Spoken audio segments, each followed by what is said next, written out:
It's the talisman, like the one in the painting.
I think it's meant for the talisman.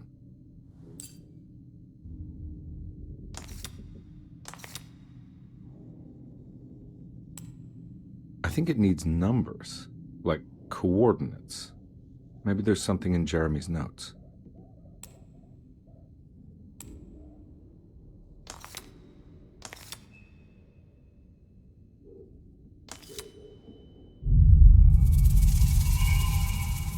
It's showing something. A place?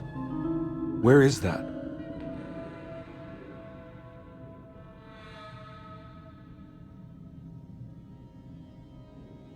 Huh.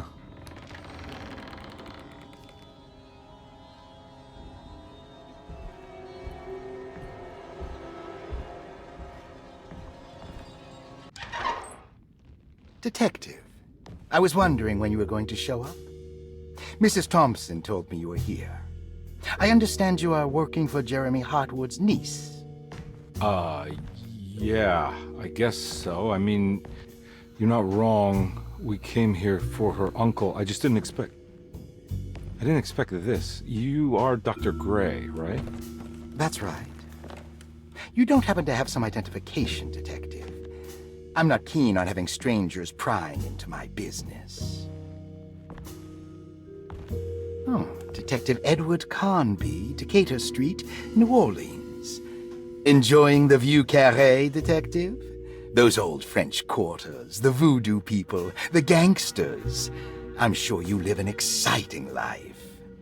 Well, it's not quite like the stories, Doc. Just trying to make a living. Aren't we all making a living? Well, welcome to Derceto, Detective. I hope your time here will be useful. Now, what can I do for you? Why don't you tell me where I can find Jeremy Hartwood? Why wouldn't that make for a short visit?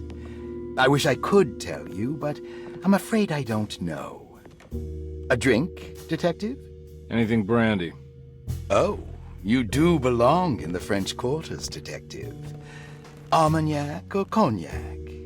You know, just give me the cheap stuff. I'm not much of a connoisseur. Having low standards is not a virtue, Detective. Let me see if I can broaden your perspective. What can you tell me about Jeremy? I wouldn't want to go into details about his condition. Doctor-patient confidentiality. I'm sure you understand. Sure, but he is crazy, and he's gone missing. Why? Here, try this. Ooh, it's good. Got a bite? It's called a sidecar. The trick is not to be afraid of the tartness of the lemon. Then, for goodness sake, don't overdo the triple sec. Okay, what can you tell me about Jeremy? Well, let me think. He is an anxious man, constantly worried about events not presenting themselves according to his model of predestination. He complains about things not being carried out in the right order, and that some things simply shouldn't be. Is any of this helpful to you? Not really. I was hoping for some direction where to look next. I'm sorry. I have nothing for you then. You should talk to my orderlies. They have been looking for him for a while now. I'm sure they would appreciate your help. Yeah, I ran into Batiste earlier. Come to think of it, he might have given me a lead. Oh, excellent. So your investigation is already underway. I'm gonna go, but I'm sure we'll meet again. Looking forward to it. Safe returns.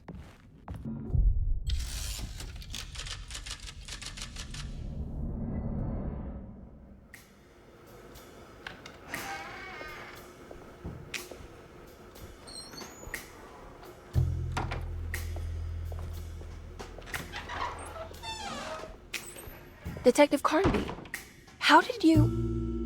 where did you go? I was just talking to Dr. Gray. You disappeared. No, it's not what you think. Have you found anything strange going on here? Yes. Everyone is being incredibly evasive and I can't figure out why.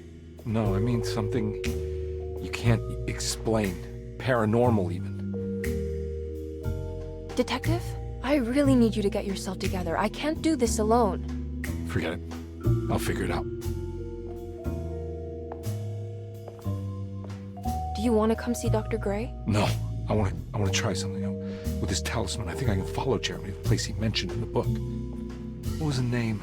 Do you remember something Spanish? Taroea. Yeah, that's where I need to go. Detective, are you gonna be all right? Yeah, of course. Go talk to Dr. Gray. We'll rendezvous later.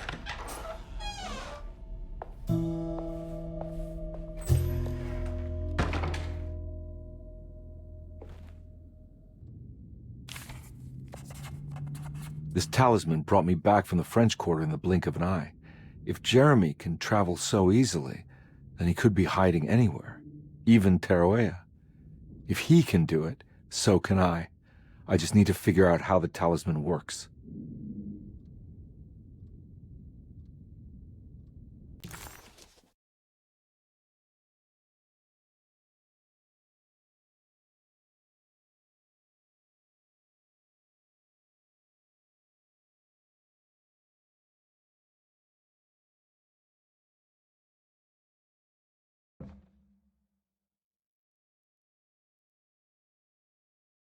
While Detective Carnby was grateful to be back at Derceto, he was eager to test his hypothesis.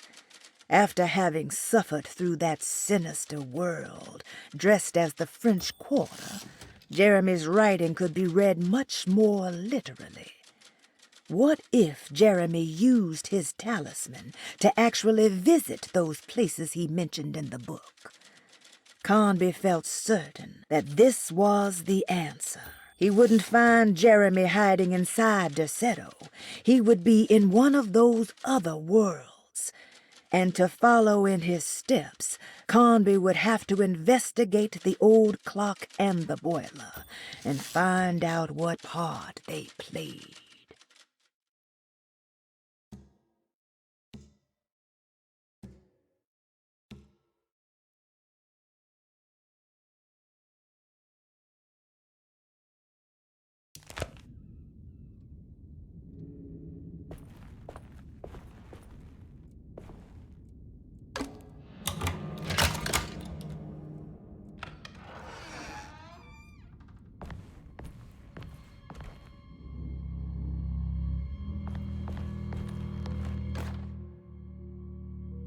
Paul, you're right about the plates on the boiler and the clock.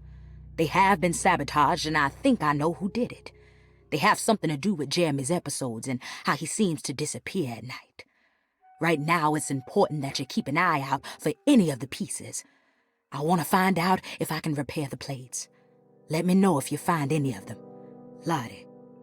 Tell Lottie to take a look at the well in the kitchen garden.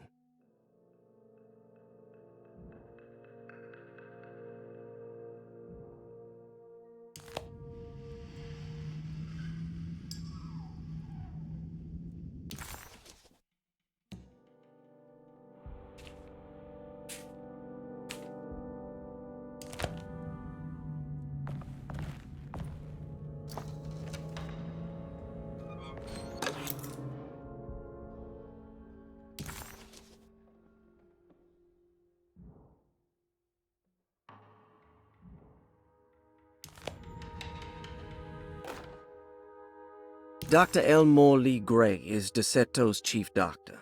Accounting and all administrative work is handled by me, Paul Waits. Magdalena Thompson, or Mags, is responsible for the household. Jean-Baptiste and Charlotte Tabois are responsible for keeping the guests' medical regimens in check.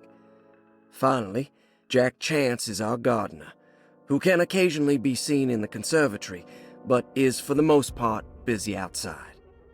There are currently 6 guests at Derceto. Malcolm McCarthy and Ruth Tallant reside on the first floor. Jeremy Hartwood, Elisabetta Perosi, Grace Saunders, and of course Cassandra Beauregard live on the second floor.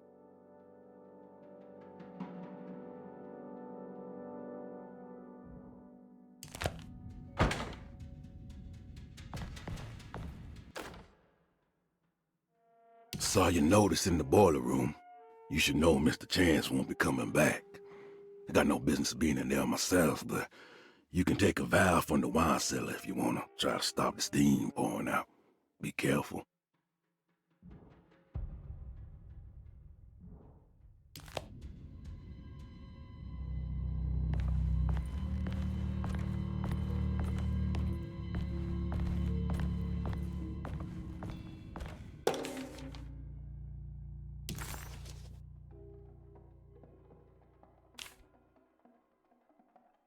Cassandra Beauregard, the beloved author. Very exciting, isn't it? What do you want to put down for reason for admission? What her agent told us. Cassandra suffers from writer's block and needs to finish her moving picture script before the end of June. Mr. Chardot suggests Cassandra's heavy use of barbiturates is holding her back and risks ruining her career. And how should we summarize her personal history? Let's keep it short. Cassandra Beauregard is a beloved crime author who managed to pull herself out of poverty and into stardom. 5 years ago, she tried killing herself by jumping off a balcony. The incident left her a cripple, and now relies heavily on her wheelchair. And for diagnostic impressions? Cassandra suffers chronic back pain following her suicide attempt. She self-administers morphine to keep herself ambulant, but has become addicted, and the desired effect is now lost. The drug abuse clouds her mind, and she is unable to focus on real life. To save herself from this insight, she instead makes up stories to fill out the gaps in her own thought process, resembling the Korsakoff syndrome. Oh, bravo, Doctor. How will you treat her? First of all, she needs to be weaned from her drug addiction, and hopefully it will resolve her compulsive lying. Then look into permanently numbing her pain in her back through surgery. Finally, deal with her suicidal thoughts. Fantastic. With such a short time before June, I really hope she gets better soon. We will do what we can. Grace Saunders, 11 years old. Reason for admission?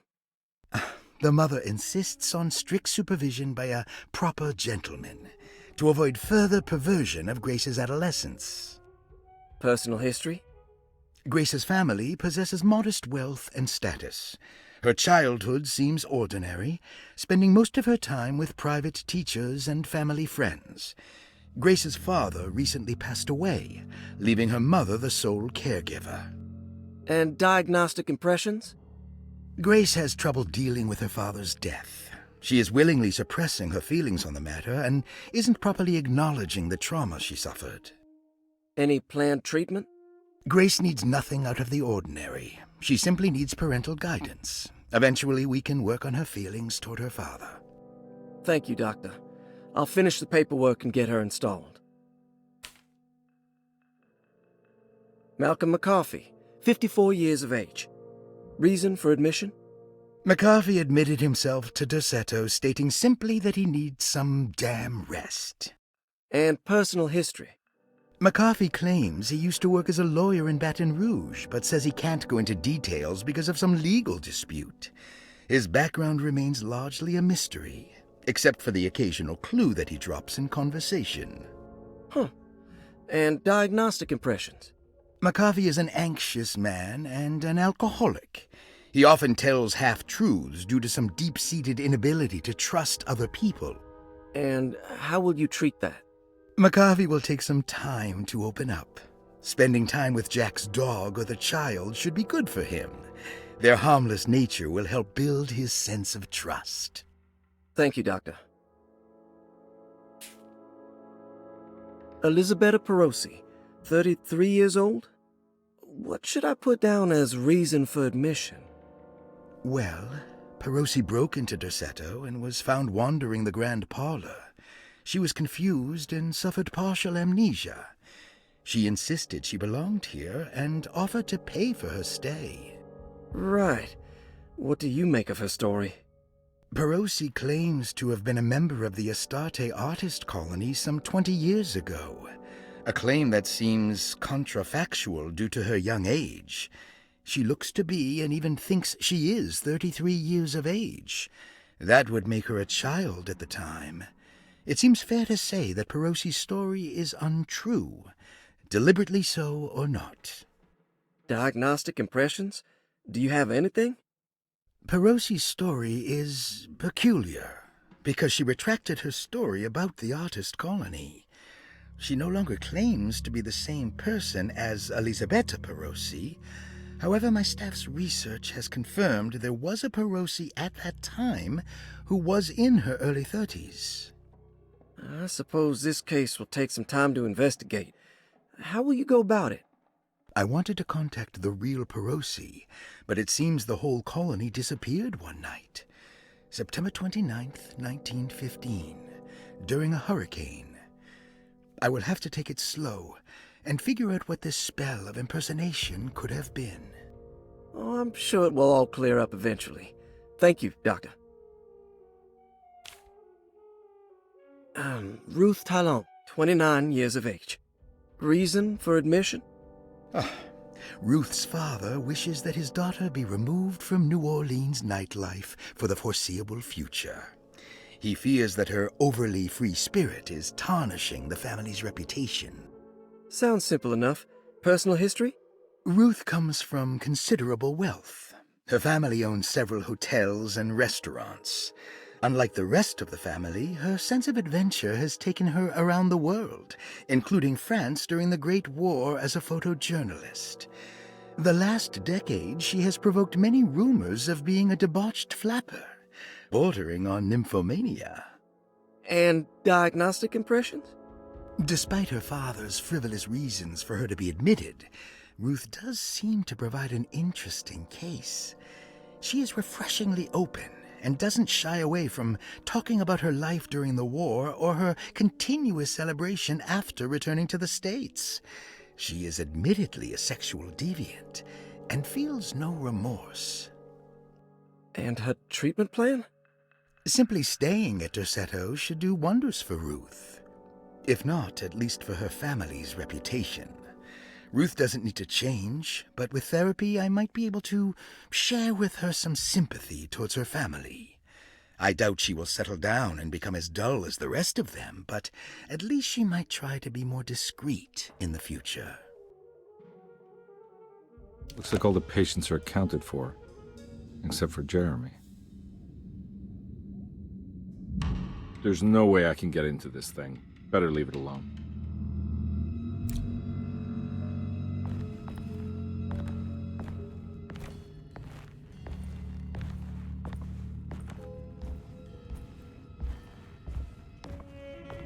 I need the key.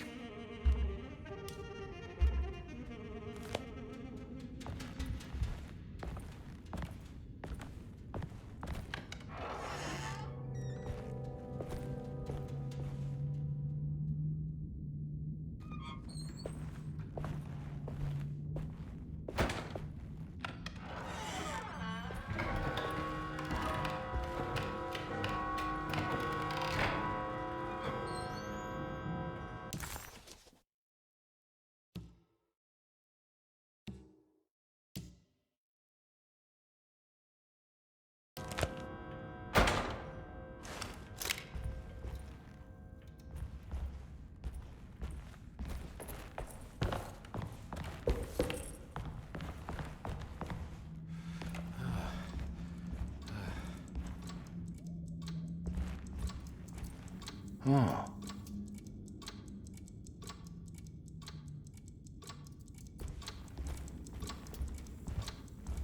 It's stained.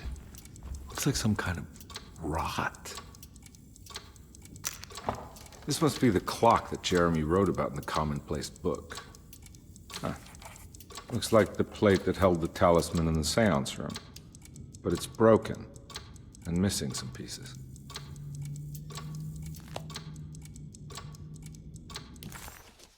If it wasn't for the collection of peculiar statues, the old astronomical clock would draw every eye in the room. To Conby, it wasn't the intricate clockwork that stood out, but the odd-looking plate on the inside. It reminded him of the ritual bench in Miss Jackson's seance room, where he had manipulated the talisman to open a door back to Derceto. He wanted to try to replicate the procedure, but found that the inner part of the plate was broken. He would have to find the missing pieces and put the plate back together.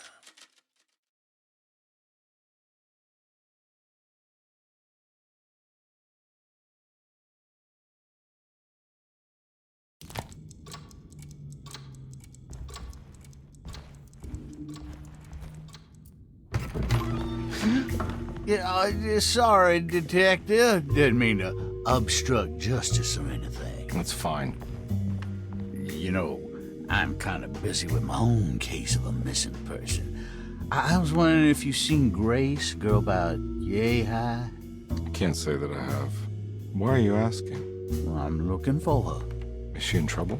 No. She's just hiding somewhere. But we can't have a rascal like that running around unchecked at a time like this, you understand? Well, I haven't seen her. Well, let me know if you find her. I'll be around. I'll keep an eye out for your man, Jeremy. You scratch my back, Detective, and I'll scratch yours.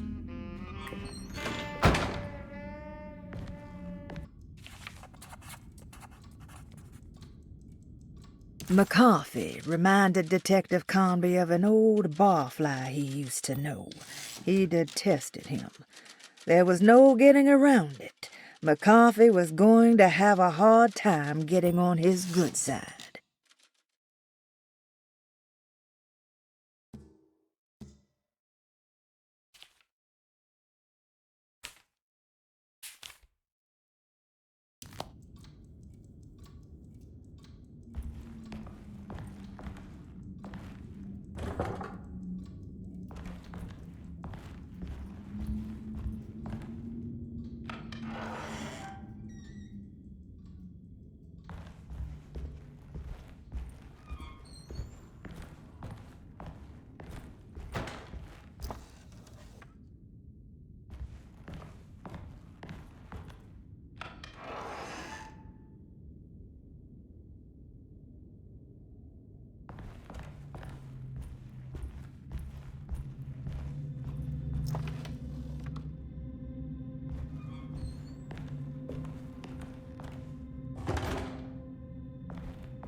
Huh.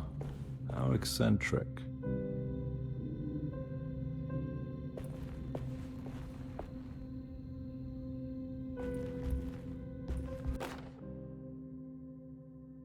I did it! I crossed the thresholds to my intended destination without a focusing device. My talisman now knows these roads, and I have no need for the plates. I can find my way to Lafayette as easy as I find my own room. I visited the grave of my father and seen the oven waiting for me. Thank you for opening these doors. I now must summon my courage and go back to that hateful mound outside the oil rig. I hope you'll be feeling better when I return. Jeremy.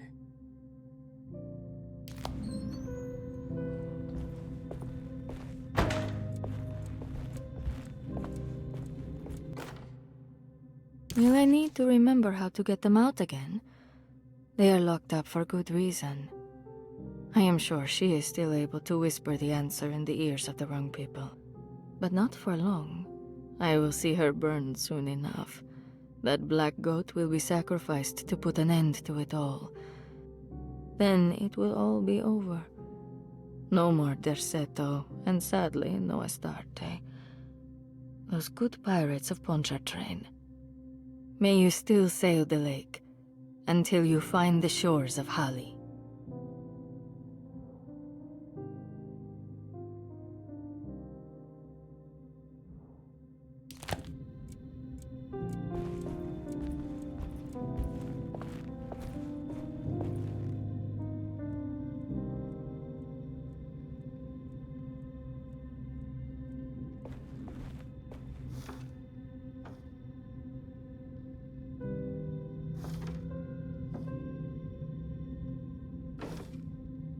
These paintings got some grim-looking rot on them.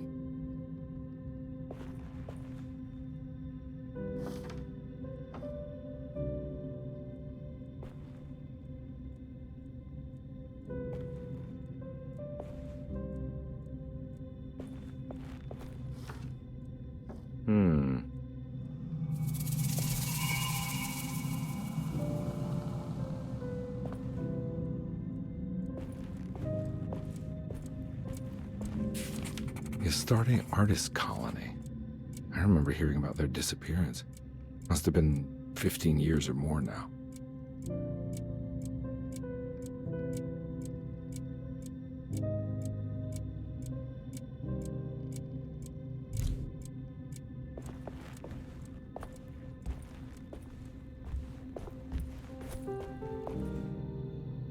What are these symbols? Looks like alchemy or star constellations.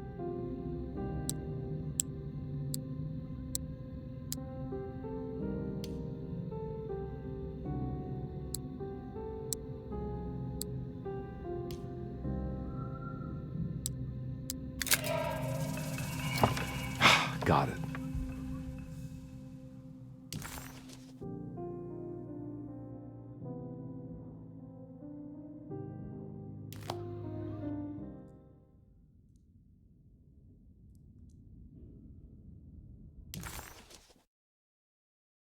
The simple astrology cipher was a favorite among the artists who lived in the house 20 years ago. They easily turned into numbers when needed, but also acted as signatures for the members, as there were only 12 of them.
Detective Conby had a hard time understanding what had happened.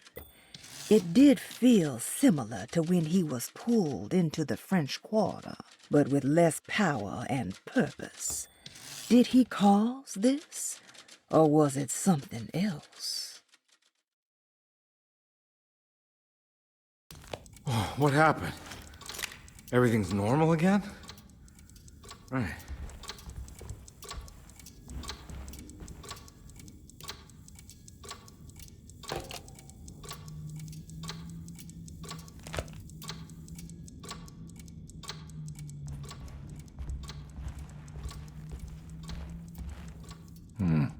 I need the key.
Lost Plantations of Louisiana, Thierry Briclot, 1917.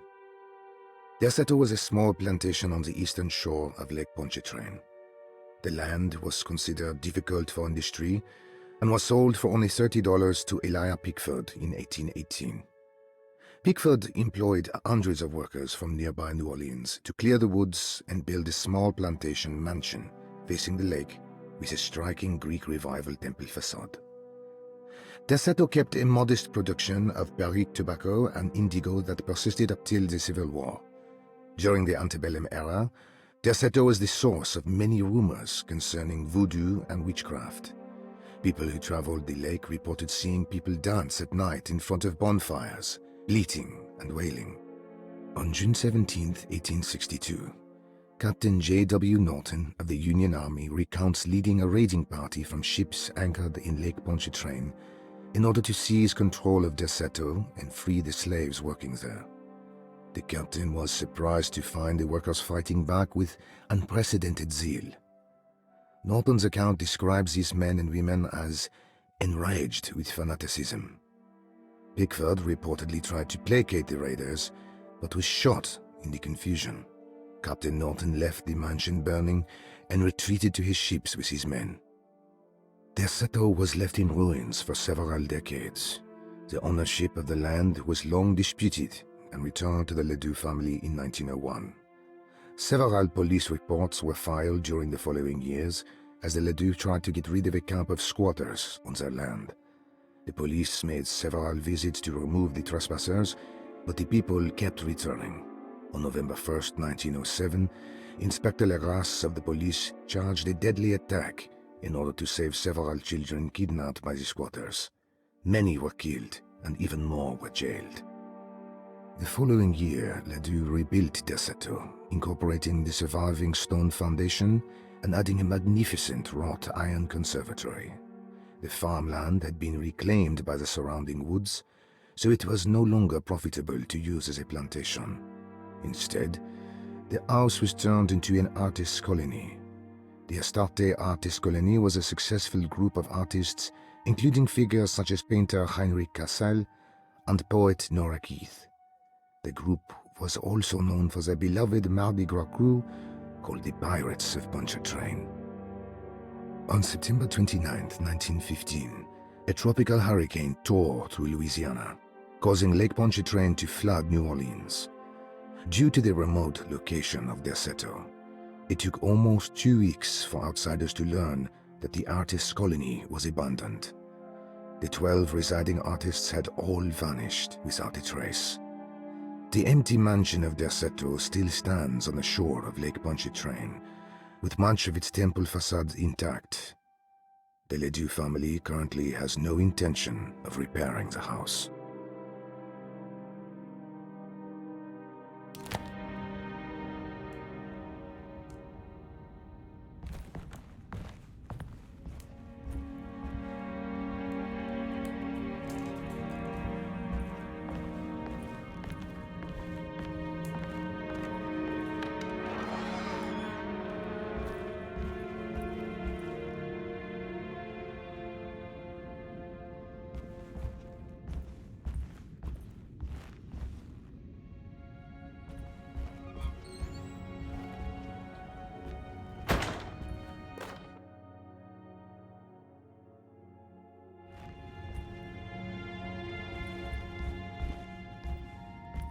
Ooh.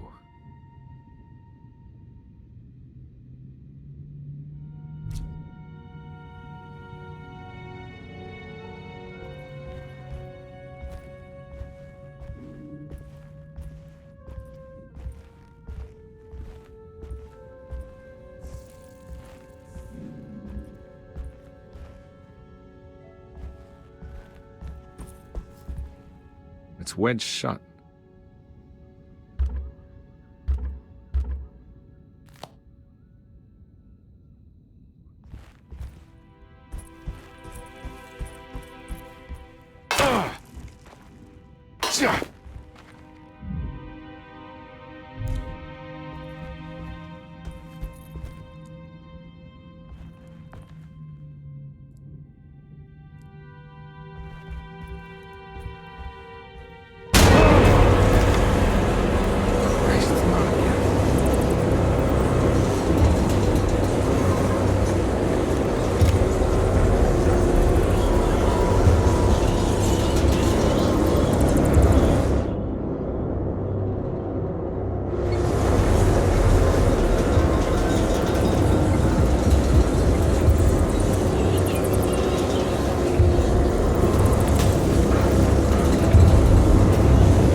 Got it.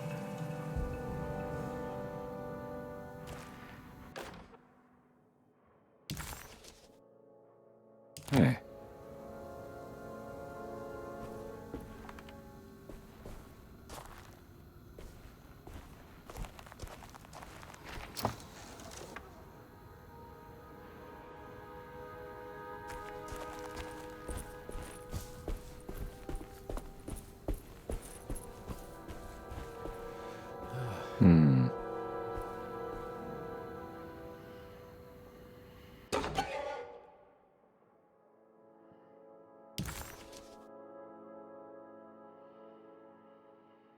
This can't be real.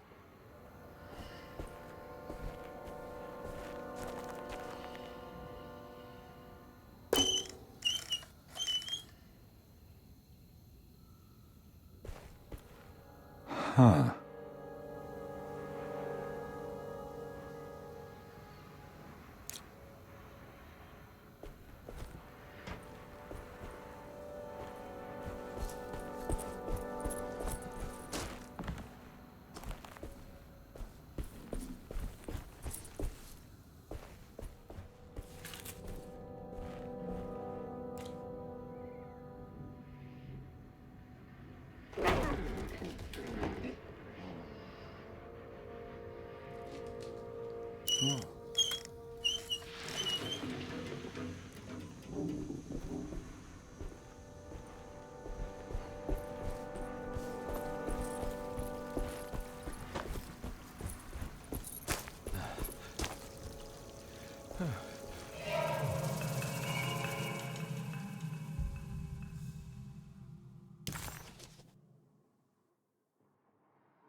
You know, Mr. Waits, I saw a piece of the plate that Liza broke.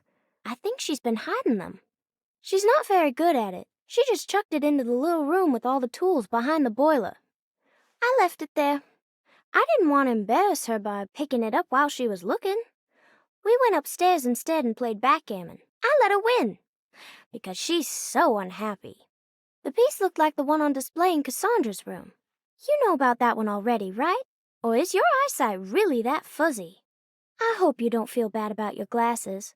You only look stupid when you squint. Maybe if you had more eyes, you would see these things. I wish you had all the eyes you needed. Your best and favorite guest, Grace.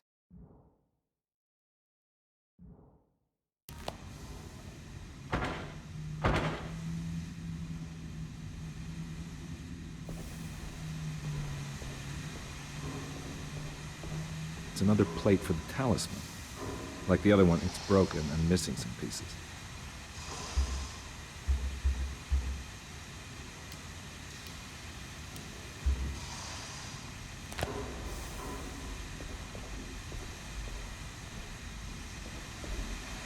There's something missing.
I think I've seen this somewhere.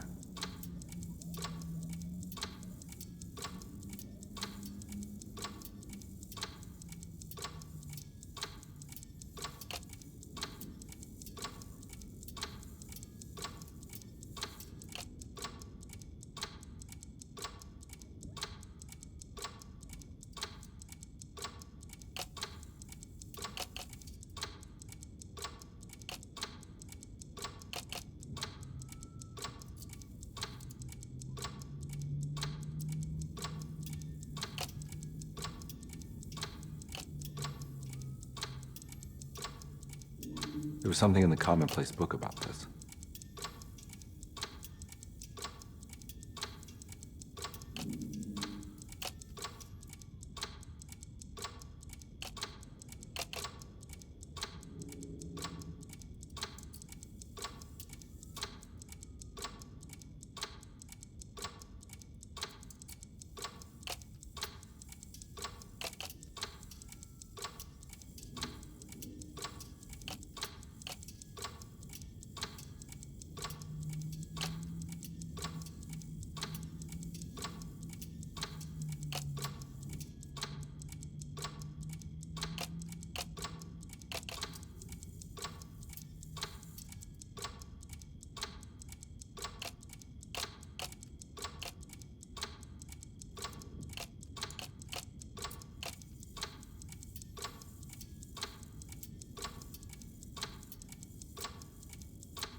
need the key.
I think the clock broke.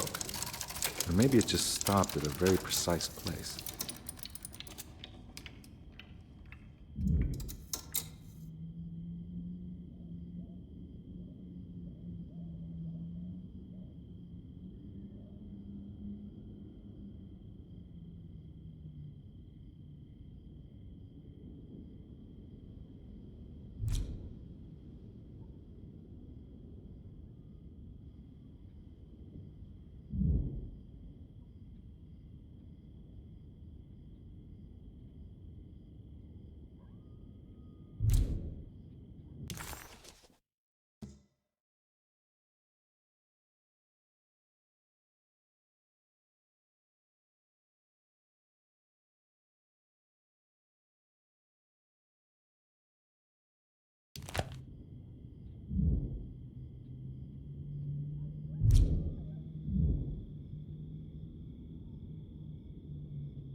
There's a picture in the black glass. It's showing me something.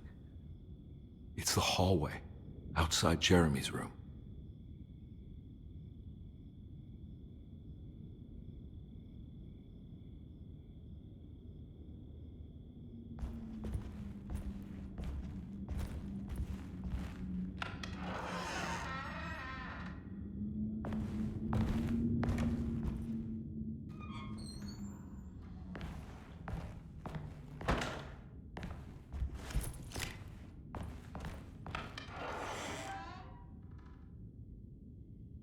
Looks like everything's back to normal here.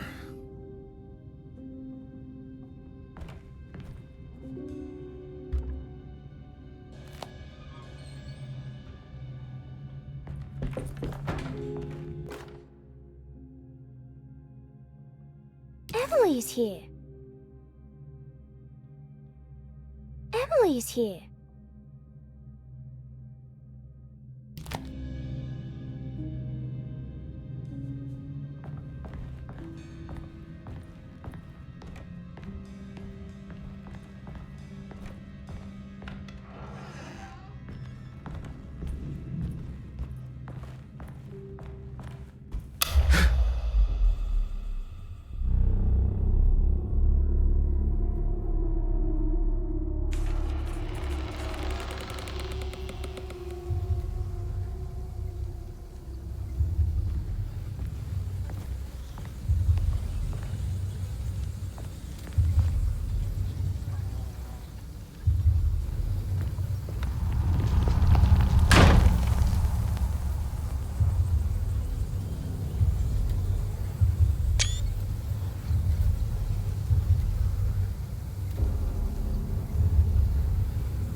I made it.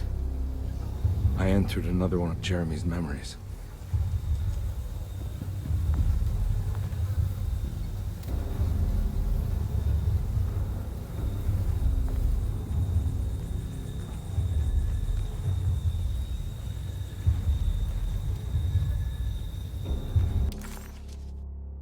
As his pride faded, Detective Conby was left with a feeling of unease. He had successfully managed to enter a whole new world. How could this be? And why did he accept this so readily? One thing was clear. There were no answers to be found by standing around questioning reality, knowing only what he read in the commonplace book. Conby headed off to look for Jeremy in the hateful mound.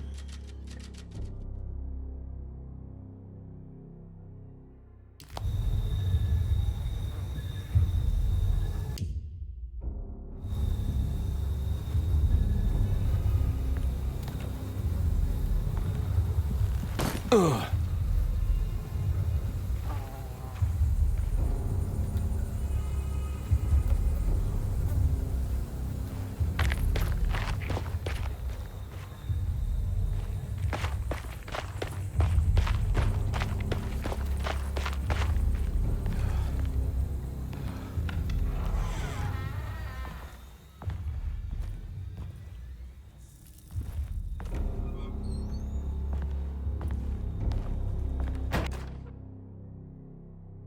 May 1923, Monday.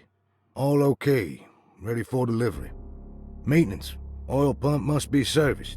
Any tampering causes large spills unless properly forestalled. Tuesday, shipment delayed but delivered. Maintenance, service bridge close to broken. Wednesday, prospectors reluctantly agreed to show the burial mound to Mr. Hotwood, a painter, who read about our finds in the papers. He means to return tomorrow and try to find a way inside. Thursday. Mr. Hotwood's efforts delayed. The workers seemed nervous about his presence.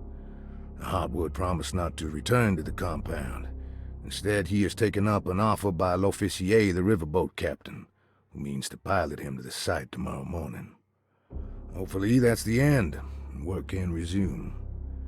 Maintenance. Bridge from the oil powered to the bayou has collapsed. Sabotage suspected. This is the devil that guides us now.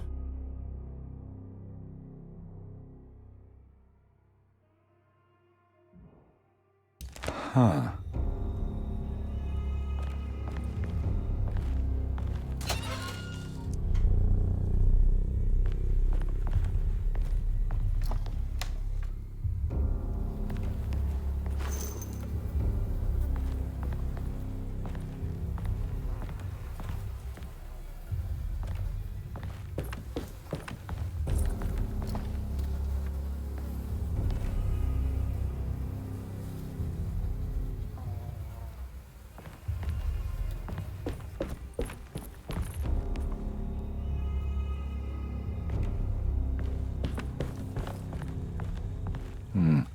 I need the key.